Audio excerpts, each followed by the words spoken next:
El cablejat de la línia de molt alta tensió a Osona segueix el seu camí en direcció a la Selva. Aquesta finca de Folgueroles que travessa l'Amat de 68 hectàrees ja ha tingut 7 expropiacions parcials en els últims 35 anys i possiblement serà expropiada una vegada més si el futur eix ferroviari hi passa. Sortim aquí fora i als mig dels camps veus que hi ha gent que porta un trípode, o hi ha gent que va amb una càmera, o hi ha gent que va, doncs, no sé, amb un bloc, i no saps ni com ni per què, doncs estan, o és que estem fent mides per la carretera o per les torres, o que et claven estaques al mig del camp. És una barreja de resignació i impotència.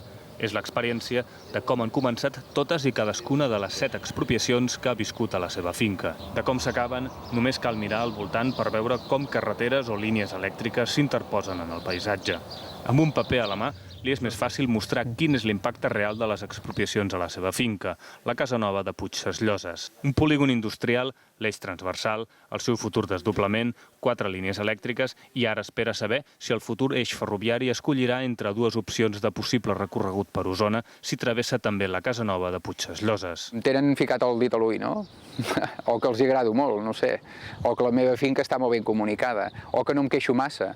O que no tinc la influència que haig de tenir. O que no sóc un polític. O que no tinc molts diners. O que no sóc un militar. No ho sé. Són reflexions en veu alta del per què li ha tocat a ell. No dubta que la seva és una finca molt ben comunicada i que la manera d'actuar hauria de ser una altra.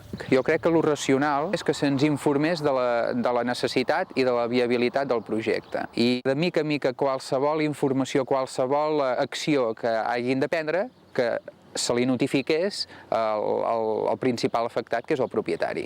En Jordi es vol continuar queixant del que li passa, una malastrugança que no li ha evitat ni l'espantabruixes que corona la façana de la Casa Nova de Puigcerlloses.